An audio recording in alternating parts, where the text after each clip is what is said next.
Witson. Icebox Auto here today, just going to show you a installation we've done on a BMW 2 Series.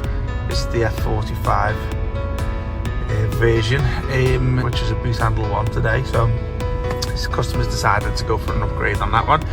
So as you can see, it works with the original iDrive menu here. This little borderline down here with MPH down there, you can get rid of that and go to full screen, but we'll do that if the customer wants us to do it. So obviously I'm just going to show you the Android settings today.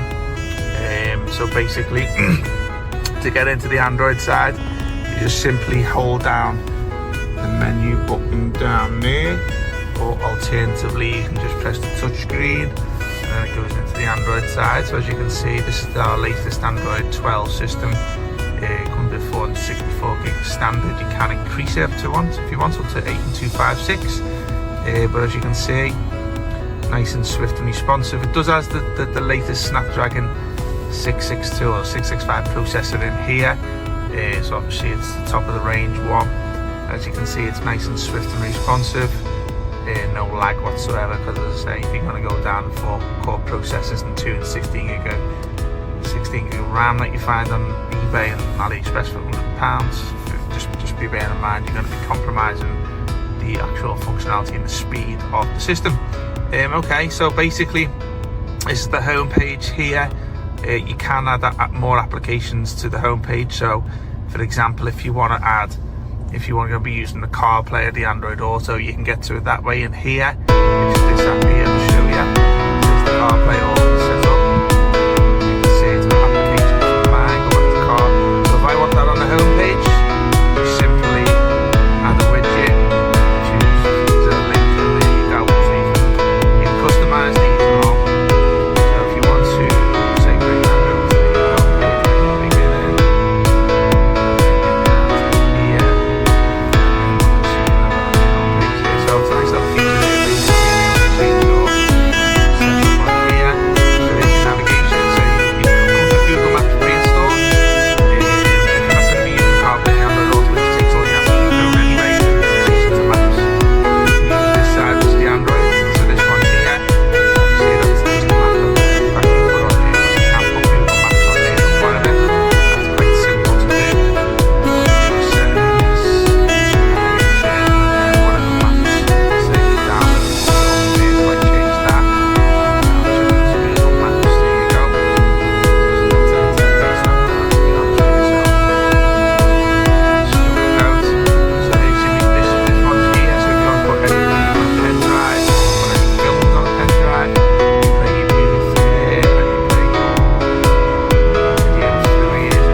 With all the steering wheel controls, as you can hear me doing now. Slow it down a second. So we'll go back out of there. Okay, let's go back to here. As I say, that's the CarPlay, and the Android Auto is a multi-function app. So obviously if you've got an Android phone, you're going to get your Android Auto. Obviously Apple phone today, so there's your Apple setup. Car info takes you back to the iDrive. Simply press the touchscreen, go back in. Notice, so you can change the little background elements and the fonts, changes into the colours. A couple of options there you can choose there, depending on what you like with the car. Telephone. Okay, so that's obviously self-explanatory, where you take your phone calls through and stuff like that. Dashboard, a little speedometer and rev, so if you pump your foot down. See, it goes up and down. Go back out here in seconds. Settings, just to change a few of the internal back-end settings. So obviously your audio setup, languages, time, Android settings, factory settings, which you shouldn't really need to change unless you've got a password. But you might just need to change a few little things on that. The password. 5 fingers crossed. No. Oh, there you go. So that takes you into the back-end settings. You shouldn't really have to play around with these. Unless you're changing the screen resolution at the beginning of the car. I'd say just a few little things there, obviously, which is relevant to us. May not be to you, but obviously if you want to play around with this, obviously contact us first.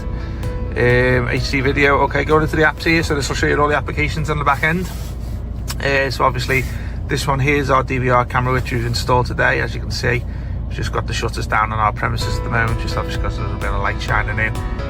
But as I say, you can do all like your playback and stuff like that. It does come with an SD card with our DVR camera, so obviously you did want to obtain any coverage from it for insurance purposes, or if you find someone who runs across the street pretty funny and you want to laugh at later on, take the little SD card out the side of the camera, and then just obviously you can take it over to your PC. Let's go back out there, let's go back to apps. DAB radio, that's applicable if you're putting the offline DAB on there. CarPlay app there, this one's a good one if you're familiar with this and you like putting on like anything like the downloaded app, so you can put your IPTV on there, you can do it through that option there. You may have a clue what I'm talking about, but people who know will know. There's the weather app here, so obviously as you can see this is where we are now today in Bennington, one of them Bromberackley ones on the down the road. Just go back one. A couple of browsers there, user guide, e-manuals on there, APK installer, and as I say, it's got the Play Store there, so if you want to start downloading whatever app yourself onto the system, then obviously it's nice to sign in there, just customize your system and load new apps. Witson. Ether.com. Make global trade easier.